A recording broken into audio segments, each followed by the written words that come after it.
할렐루야.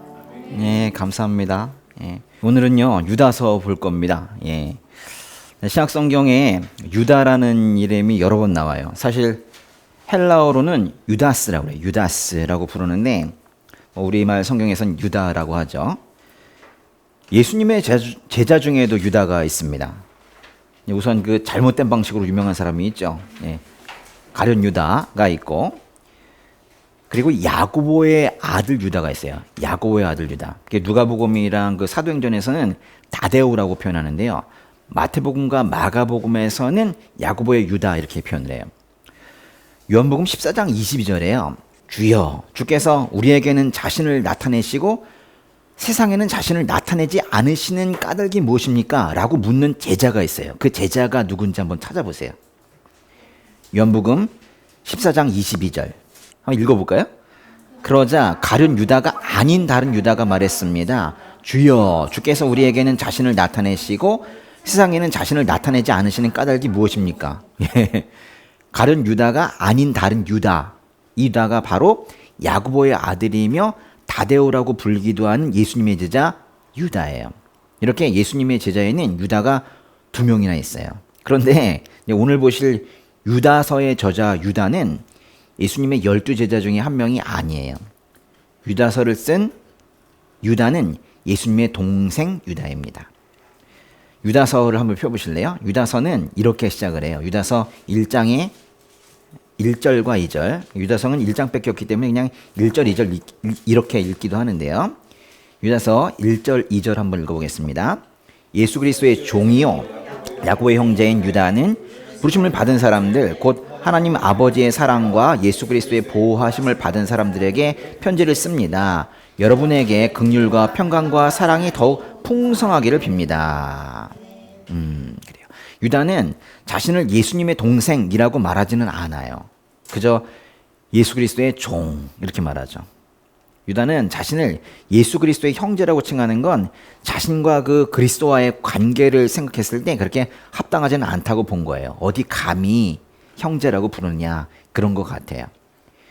유다는 그저 자신을 예수님의 동생인 야고보의 형제라고는 표현하죠. 그러니까 결국 예수님의 동생 중에 야고보도 있고 유다도 있는 거예요.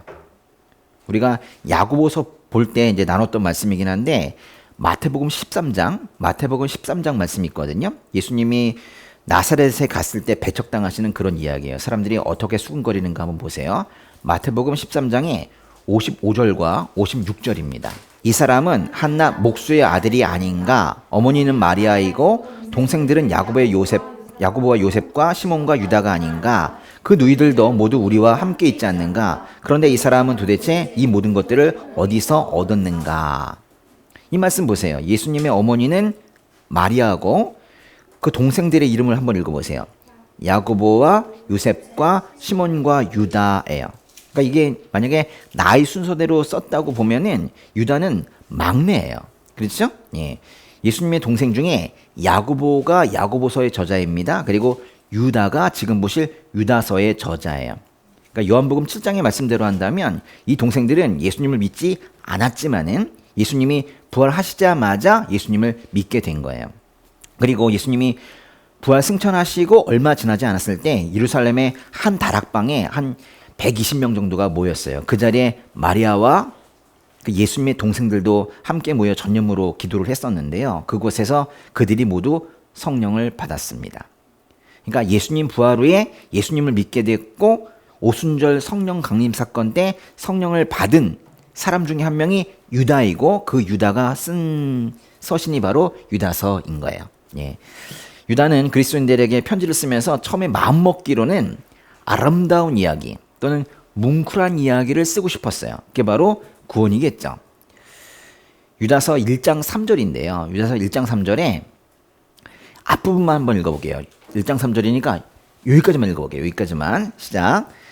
사랑하는 사람들이여, 우리가 함께 얻은 구원에 관해 내가 여러분에게 편지를 쓰려고 마음 먹었습니다. 까지요.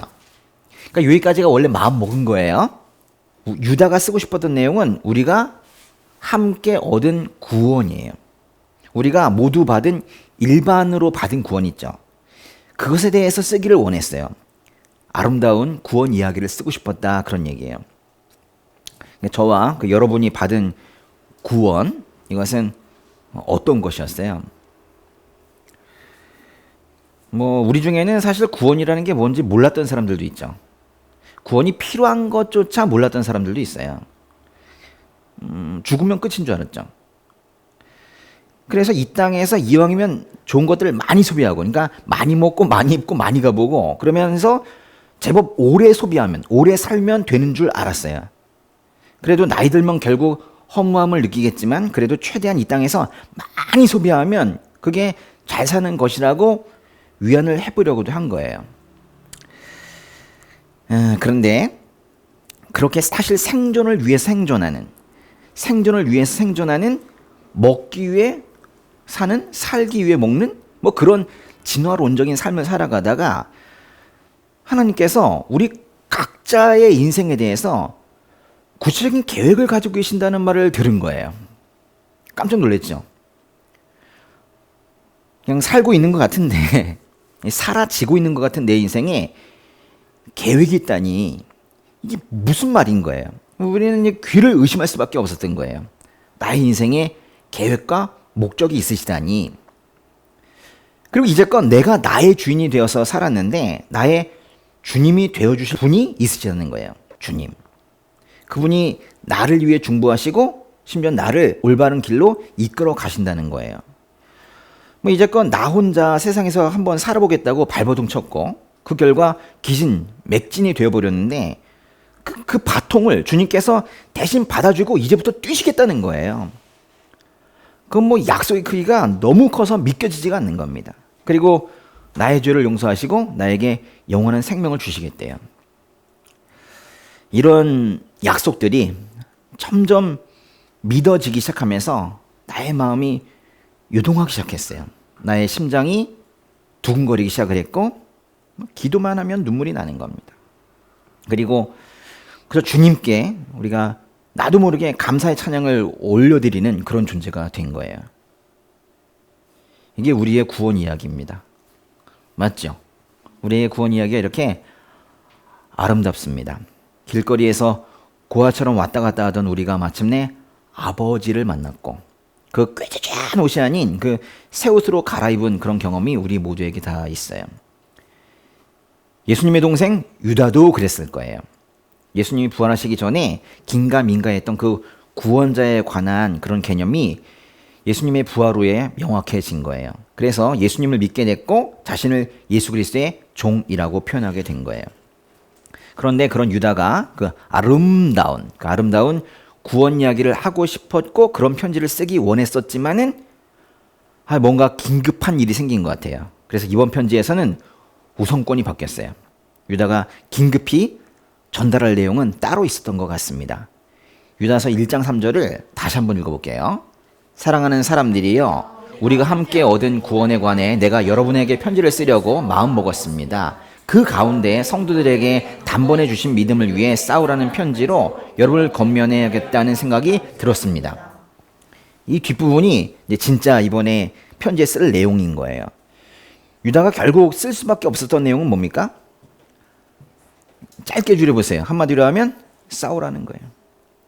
싸우라는 겁니다. 믿음을 위해서 싸우라는 거예요. 그 믿음은 단번에 주신 믿음인데요. 단번에 주신 믿음을 위해서 싸우라는 거예요. 많은 그 추가적인 어떤 자료들로 인해서 그 오염되어 있었던 그런 복음 말고 그 예수님과 사도로부터 직접 받은 그 깨끗한 복음 있죠. 그 복음, 그 무교병 같은 그런 믿음을 지키기 위해서 싸우라, 그런 얘기예요. 유다는 결국 구원이라는 아름다운 주제는 내려놓고 거짓 선생이라는 결코 아름답지 못한 그런 이야기를 다루게 된 거예요. 많이 급했던 것 같습니다. 4절 한번 읽어볼게요. 이는 어떤 사람들이 슬그머니 들어왔기 때문입니다. 이들은 오래전부터 이 심판을 받기 위해 이미 기록된 사람들로서 경건치 못할 뿐 아니라 우리 하나님의 은혜를 음란한 것으로 바꾸며 유일한 주권자이신 우리 주 예수 그리스도를 부인하는 사람들입니다. 유다는 교회 안으로 거짓 선생들이 슬그머니 들어왔다고 그래요. 몰래 들어왔다고 그래요. 가만히 들어왔다고 그래요. 슬그머니 들어온 이 방식 자체가 사실 비정상적이에요. 아니 떳떳하게 들어와야지. 떳떳하게 건강한 복음 전하면서 들어오면 얼마나 좋아요. 근데 슬그머니 들어왔대요.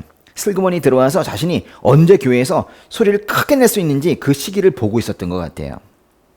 유다는 이런 거짓 선생들로 인해서 아주 괴로워했고, 그 거짓 선생들이 보니까 구약 성경에서 심판의 대상들로 기록되어 있다는 걸 본 거예요. 그래서 유다도 그들에게 심판을 경고하는 겁니다. 사실 하나님께서 이 거짓 선생들의 존재를 모를 리가 없습니다. 4절의 표현을 보면은 거짓 선생들은 경건하지 않고 음란하고 예수 그리스도를 부인합니다.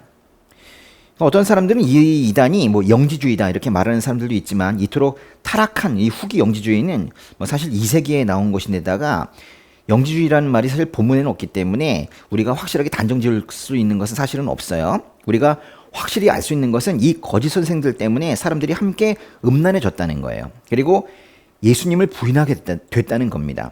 음란과 예수님 부인. 공통점이 뭐예요? 음란한 것과 예수님을 부인하는 거. 사람들이 음란하죠. 사람들이 예수님을 부인합니다. 이게 딱 죄성에 맞는 거예요. 이게 죄인이 태어나서 그냥 정말 찰싹 맞는 게 바로 이 두 얘기예요. 유다는 지금 이 상황을 엄중하게 보고 편지를 쓰기 시작한 거예요. 그러나 사실 유다서가 대항하고 있는 이단만이 교회를 위협하고 있는 건 아닙니다. 유다서 이후에 생겨난 그 인본주의, 사회주의, 또 과학에 대한 맹신, 이런 것들이 모두 기독교를 위협하는 거예요. 유다서는 사실 기독교 진리를 무너뜨리려는 그 전반적인 것에 대해서 저항하고 있는 그런 말씀입니다. 교회에 슬그머니 들어와서 오히려 교회를 욕하고 교회를 파괴하려는 그런 세력들은 사실 지금 21세기 현대 교회에도 있어요. 우리는 유다서를 통해서 교회를 지키려는 그 눈물 나는 투쟁을 경험하게 되는 거예요. 그래서 3절에 있듯이 유다서는 성도들에게 말하는 거예요. 믿음을 위해서 싸우라. 유다서는 먼저 배교자들에게 경고하고 배교가 얼마나 위험한 것인지에 대해서 말해요. 그리고 배교를 피할 수 있는 방법이 무엇인지도 소개하고 마침내 우리가 승리할 것이다 이러면서 편지를 맺습니다. 유다는 배교의 위험에 대해서 경고하면서 먼저 배교로 인해 멸망한 3가지 구약의 실례를 들어요. 5절부터 7절까지인데요. 읽어보겠습니다.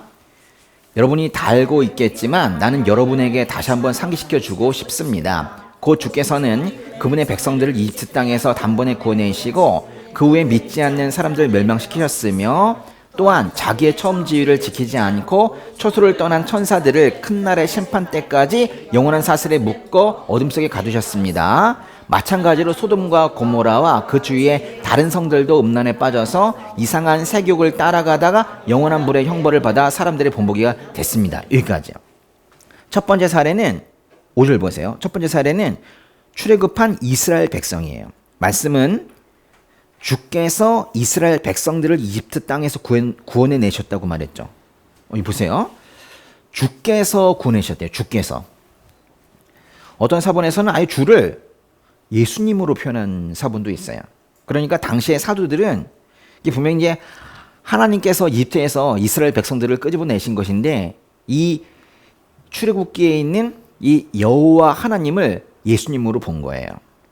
그런데 그 주님께서 그 예수님께서 그들을 이집트에서 단번에 구원해 내셨음에도 불구하고 그 이스라엘 사람들이 불신앙해서 믿지 않아서 불평하고 원망해서 그 출애굽한 세대는 광야에서 모두 죽고 말았습니다. 모두 멸망했어요. 그러니까 이 첫 번째 사례는 불신앙으로 인해서 광야에서 멸망한 출애굽 세대들을 말하는 거예요. 6절 보세요. 6절에서 말하는 그 두 번째 사례는 천사들이에요. 천사들 중에는 하나님을 거역한 천사들이 있었어요. 그들은 자기의 처음 지위를 지키지 않고 그들이 있어야 할 곳을 떠나서 하나님께서는 그 천사들을 어쩔 수 없이 큰 날의 심판 때까지 영원한 사슬에 묶어서 어둠 속에 가둬야 했습니다.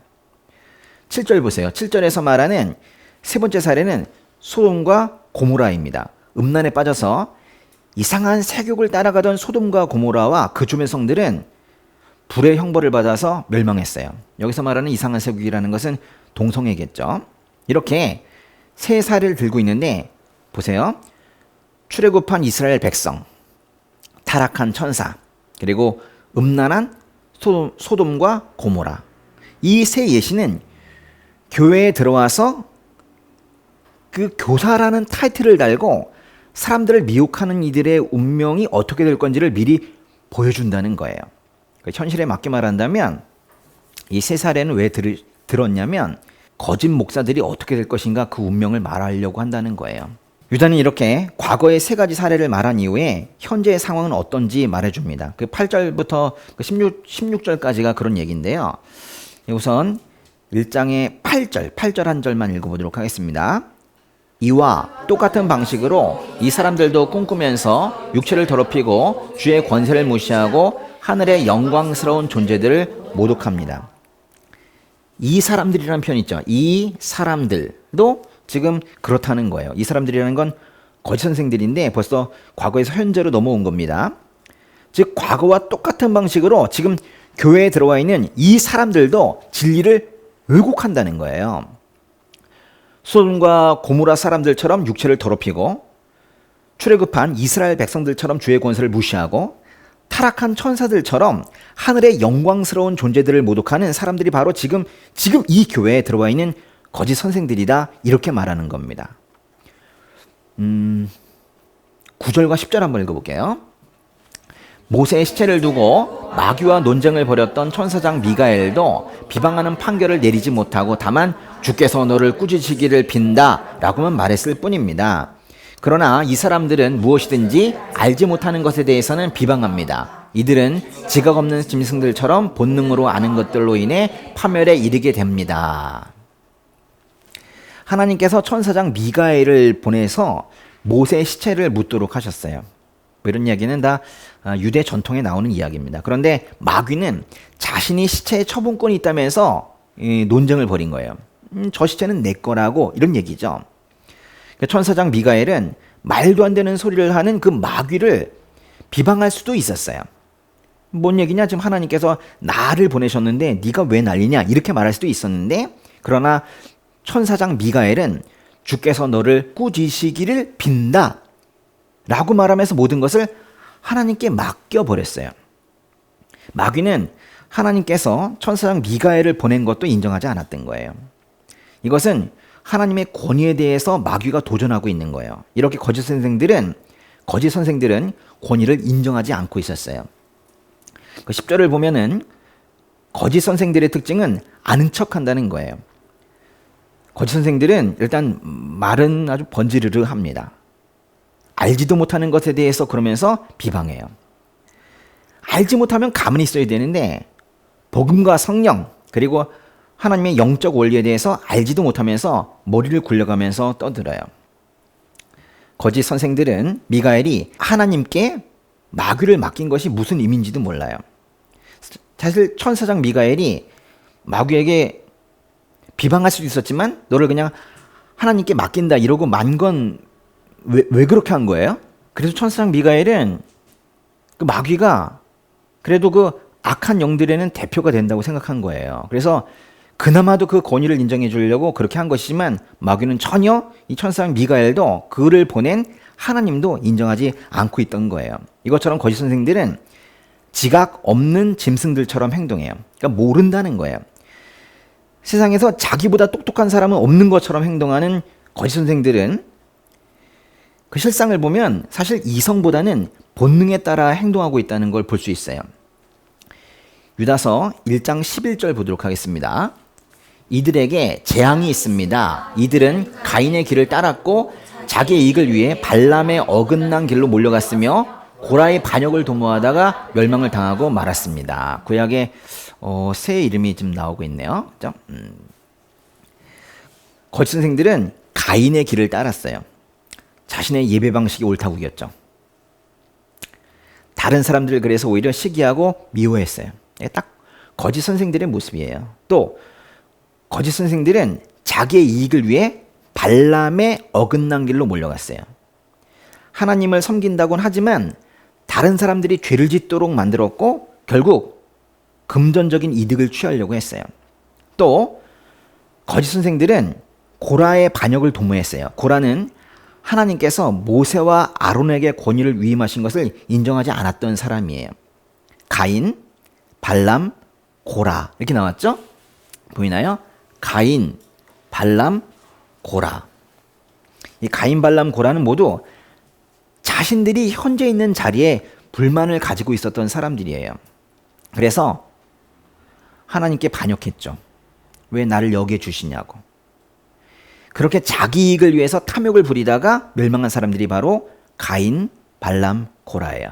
근데 지금 그 운명이 거짓 선생들에게도 임할 거라는 거예요. 그 멸망은 너무도 분명한 것이어서 유다는 지금 그것을 과거형으로 표현했어요. 멸망했다고 표현했죠. 그 다음 12절과 13절 한번 읽어볼게요. 이들은 아무 염치도 없이 함께 먹으며 자기 배만 채우는 여러분의 애찬의 치욕이며 바람에 떠다니는 비 없는 구름이며 두 번 죽어 뿌리째 뽑힌 열매 없는 가을 나무이며 자기의 수치를 내뿜는 거친 파도이며 영원히 칠흑 같은 어둠에 돌아갈 떠도는 별들입니다. 12절 잠깐 볼까요? 12절에 애찬이라는 말이 있죠. 애찬. 애찬은 그 성도들끼리 식사하는 뭐 그런 의식을 말하는데요. 그런데 이 거짓 선생들은 심지어 그 애찬이라는 그 의식에까지 참여하면서도 내적으로는 주님을 부인하고 있었다는 거예요. 이게 신성모독 아닙니까? 주님 믿지도 않으면서 교회 의식에 참여했다는 거예요.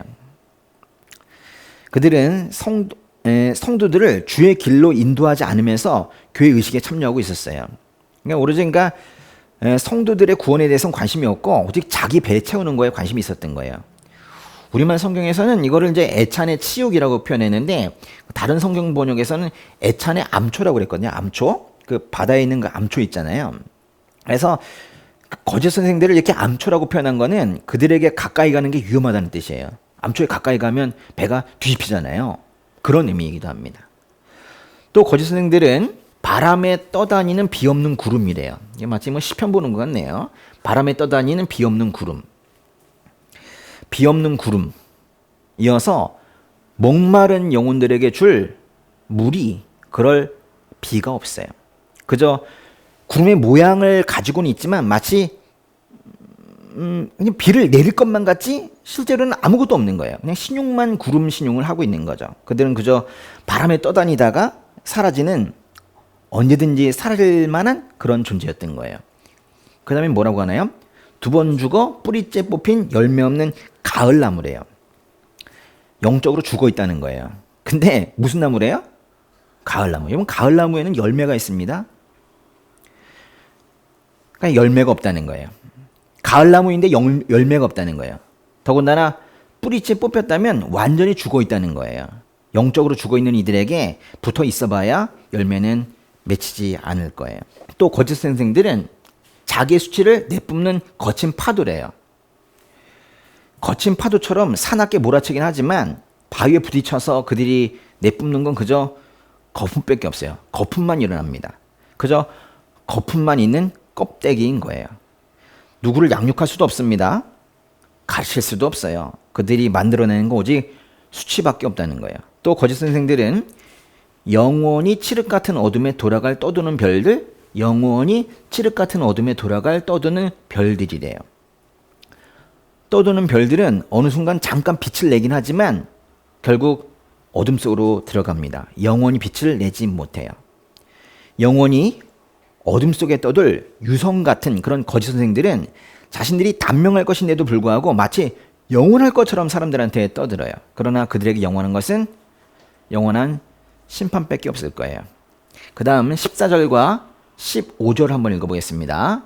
아담의 7대손 에녹도 이들에 대해 이렇게 예언했습니다. 보라, 주께서 그의 수많은 성도들과 함께 임하셨으니 이는 모든 사람을 심판하시고 그들의 경건하지 않게 행한 모든 불경건한 행실과 경건하지 않은 죄인들이 주를 대적해 말한 모든 모욕적 언사들을 책망하시려는 것이다. 에녹은 이렇게 예언했어요. 주님께서 수많은 성도들과 함께 오셔서 경건하지 않은 사람들을 심판하실 것이다. 주님께서는 오셔서 거짓 선생들의 경건하지 않은 행실, 경건하지 않은 죄인들의 주님에 대한 모욕적 언사들을 책망하실 거래요. 군대를 이끌고 오시는 주님께서 거짓 선생들을 가만히 두지 않으실 것이다. 이런 말씀이에요. 그 다음 16절 한번 읽어볼게요. 이들은 원망하는 사람들이며 불평하는 사람들이며 자기의 정욕을 따라 행하는 사람들이며 교만한 것을 말하는 입을 가진 사람들이며 자기의 이익을 위해 아첨을 떠는 사람들입니다. 거짓 선생들의 단점은 거짓 선생들은 자기의 단점 못 봐요. 그리고 오직 다른 사람들을 원망하거나 불평을 하죠.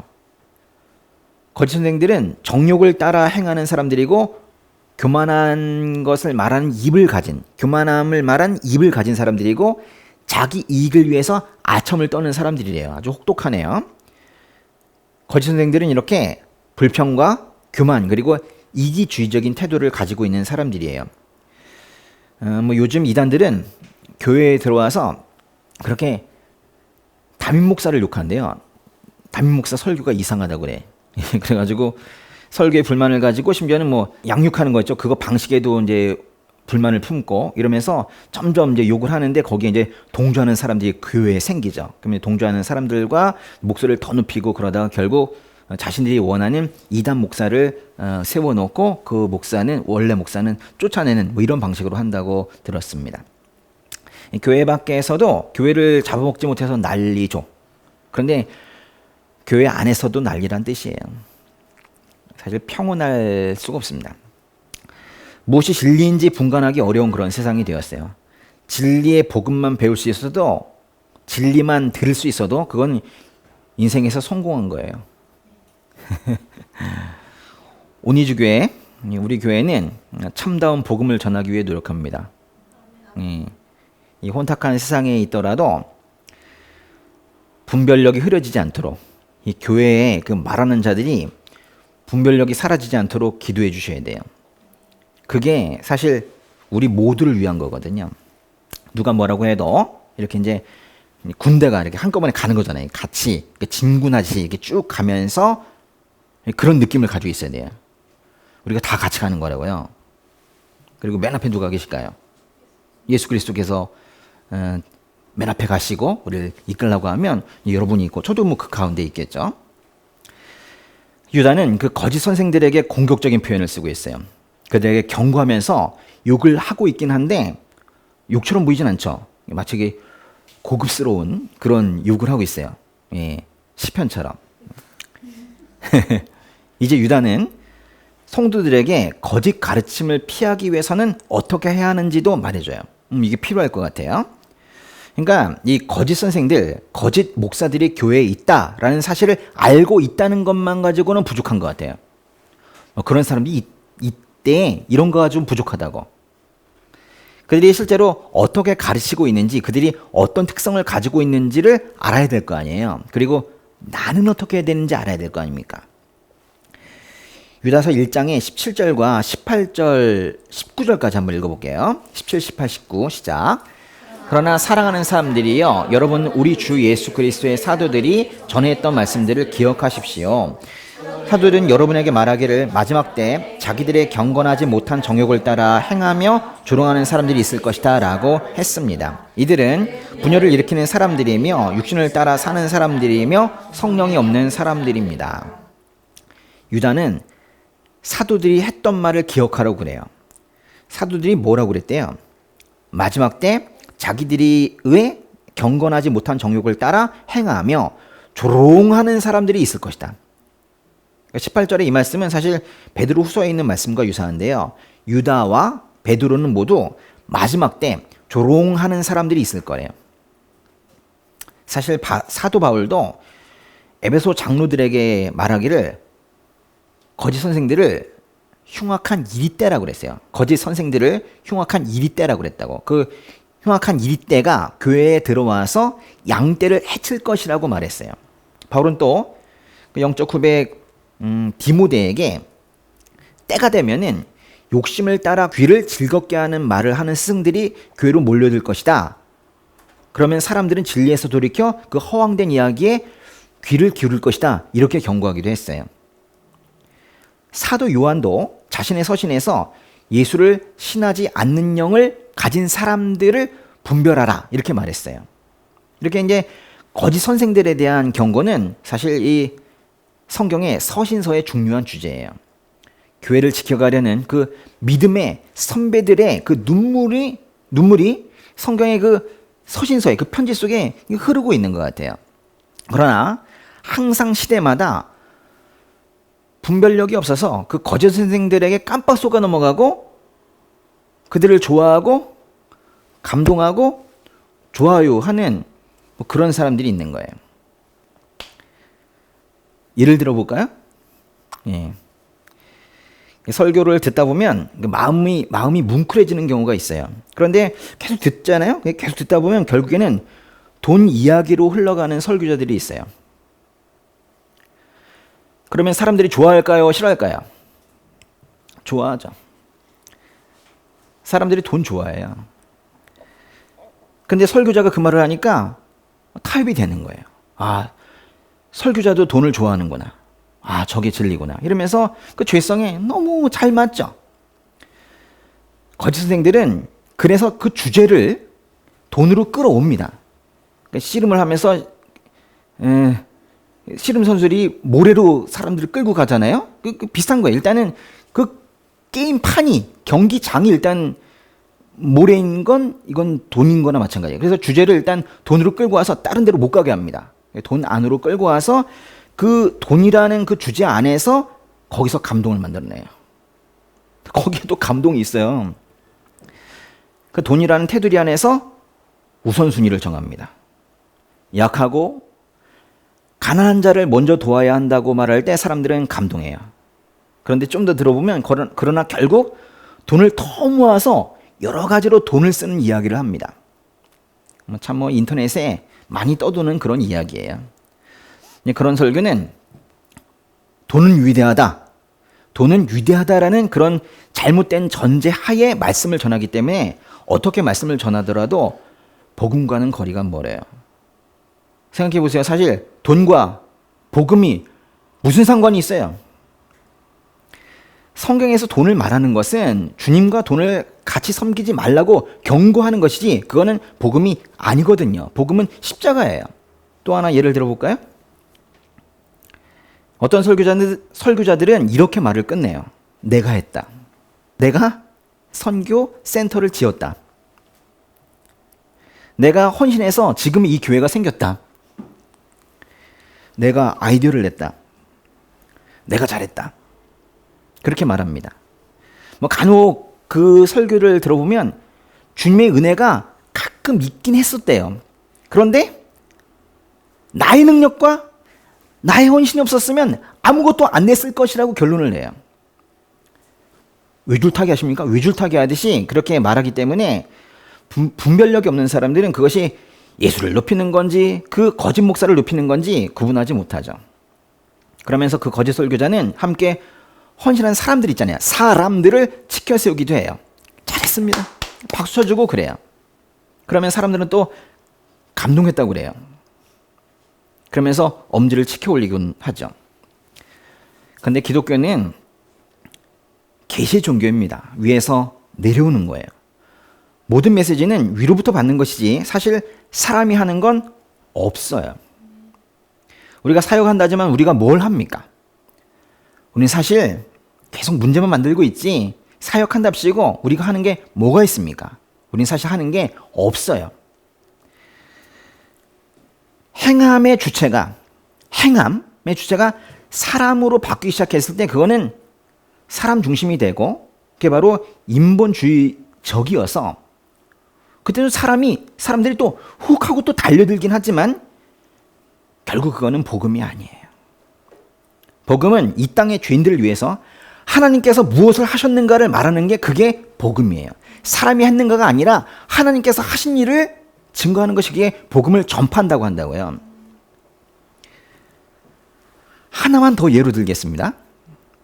차라리 신천지, 구원파, 하나님의 교회, 여호와의 증인 이렇게 2단으로 정제되었다면 구별하기가 보다 쉬울 텐데 이 경계에 있는 것들 있죠.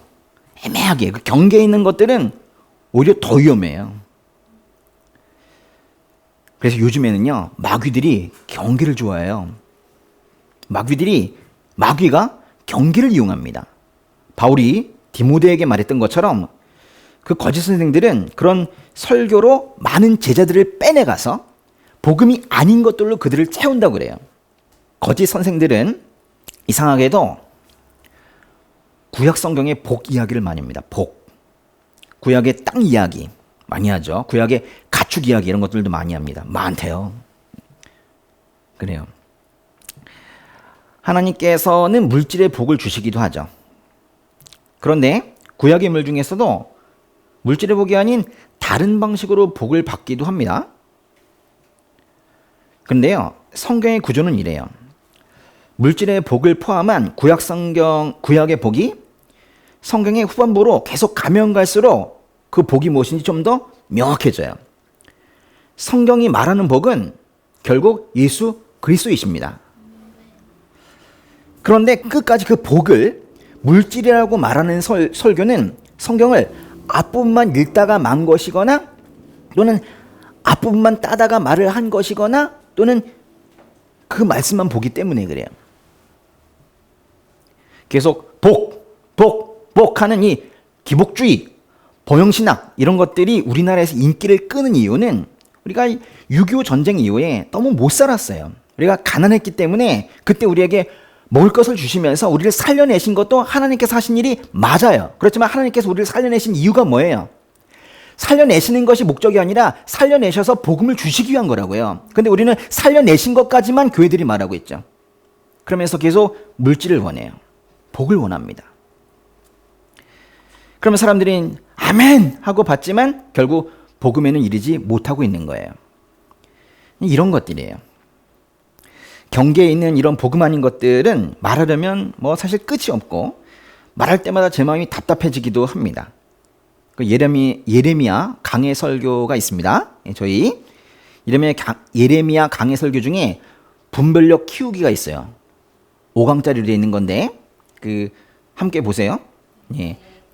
유튜브 채널에 가시면 재생 목록에 이명호 목사의 예레미야 강해가 있고 그 안에 분별력 키우기가 5강짜리가 있어요. 그걸 꼭 같이 보셨으면 좋겠습니다. 유다는 19절에서 결국 거짓 선생들은 분열을 일으키는 사람들이고 그 안에 성령이 없는 사람들이라고 말해요. 결국에는 영의 문제였던 거예요. 성령이 있는 사람과 없는 사람의 문제였던 거예요. 로마서 8장에서는 누구든지 그리스도의 영이 없으면 그리스도의 사람이 아니다라고 했어요. 그런데 문제가 있어요. 무서운 얘기입니다. 들어보세요. 그리스도의 영이 없어도 설교할 수 있어요. 그리스도의 영이 없어도 성경을 펴놓고 설명할 수 있어요. 이게 무서운 말이죠. 바울, 베드로, 요한, 유다가 조심하라고 한 게 바로 이거예요. 교회가 다 교회가 아니고 목사가 다 목사가 아니라는 말을 성경이 하고 있는 겁니다. 너무 이상적으로 보지 말라 그런 얘기예요. 분별하시라는 겁니다. 그 다음에 20절과 21절 읽어볼게요. 20절, 21절. 그러나 사랑하는 사람들이여 여러분은 지극히 거룩한 믿음 위에 자기를 건축하고 성령 안에서 기도하며 영생에 이르도록 하나님의 사랑 안에서 자기를 지키고 우리 주 예수 그리스도의 긍휼을 기다리십시오. 이제 유다는 그런 복음 아닌 것들에 넘어가지 않도록 자신을 지켜야 한다고 말해요.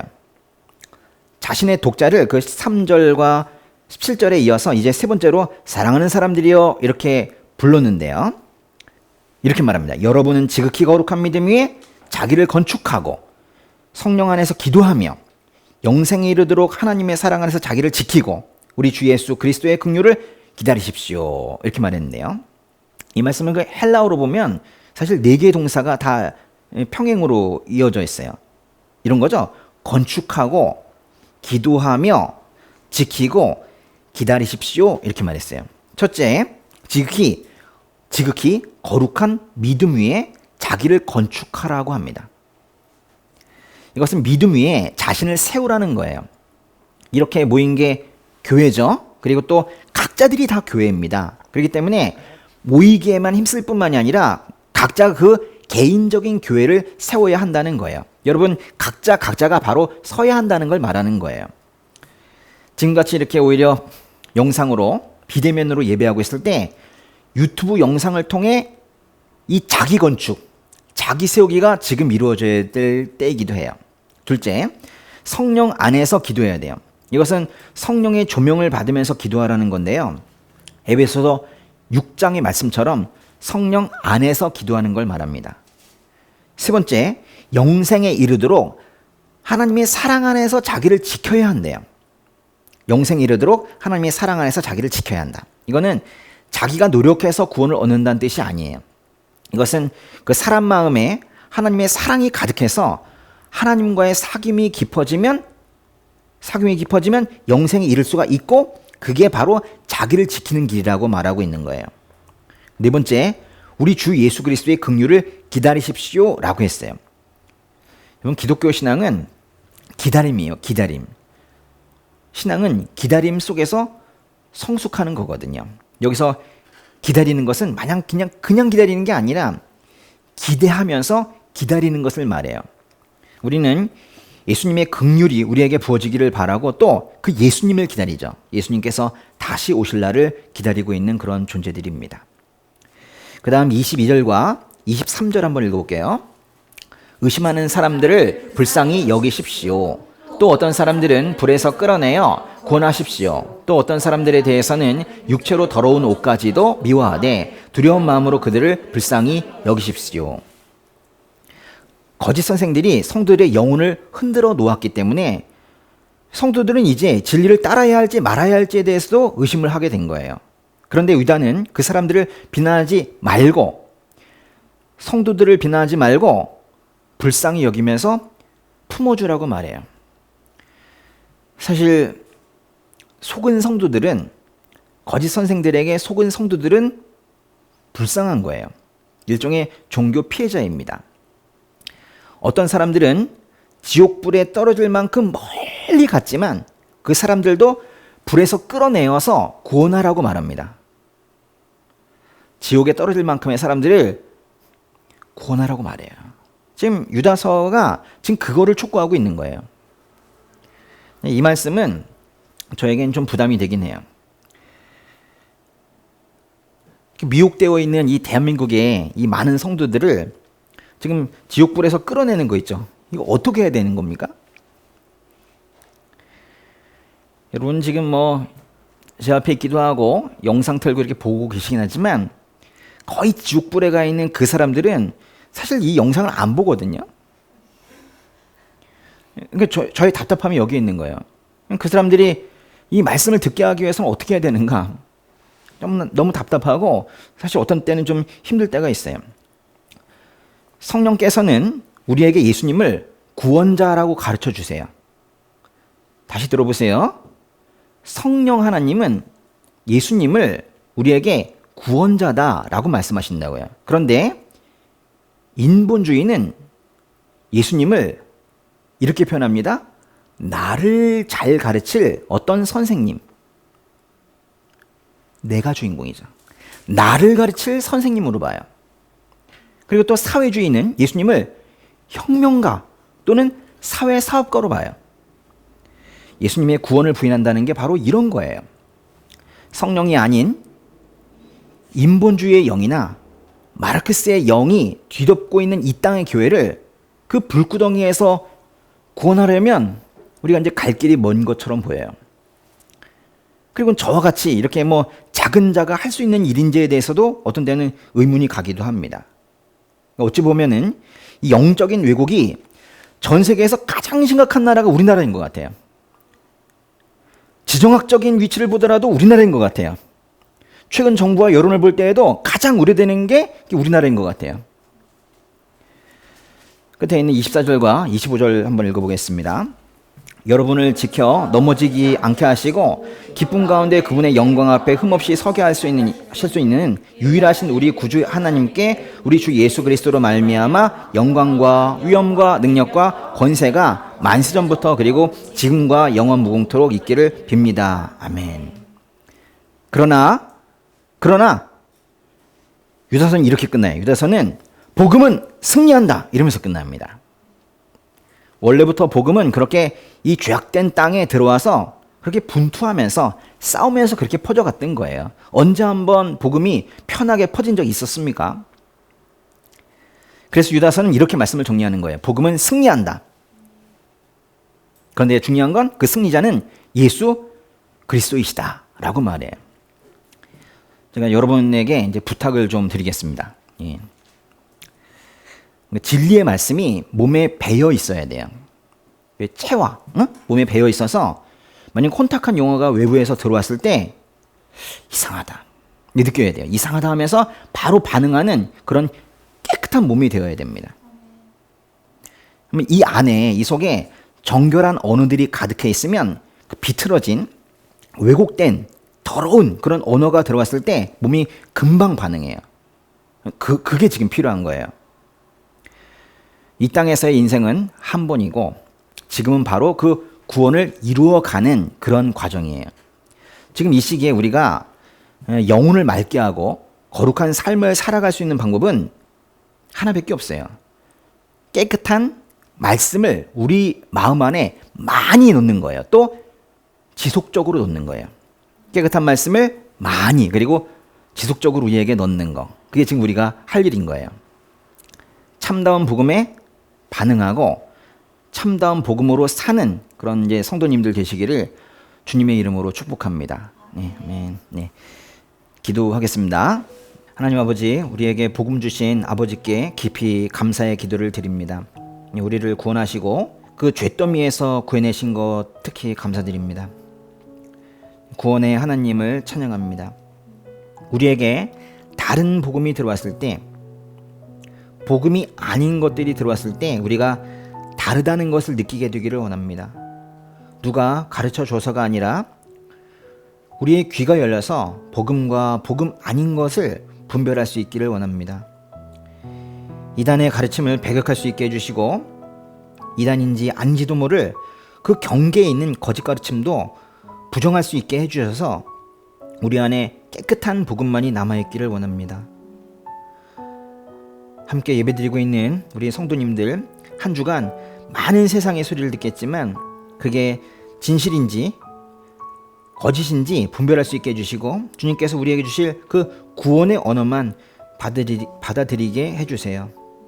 주님께서 이들의 삶을 감찰하시고 눈과 귀를 감독하셔서 좋은 것을 보고 좋은 소리만 듣게 해주세요. 세상이 혼탁합니다. 주님의 도우심이 없으면 우리 성도님들이 오염되지 않고 살아갈 수가 없습니다. 주님 도와주세요. 한 주간 거룩하고 경건하게 주님께서 주신 그 생업을 성실하게 해나갈 수 있는 우리 성도님들 되게 해주세요. 그 인생에 주님의 영광이 나타나고 그 삶이 예수 닮아가는 우리 성도님들 되기를 바랍니다.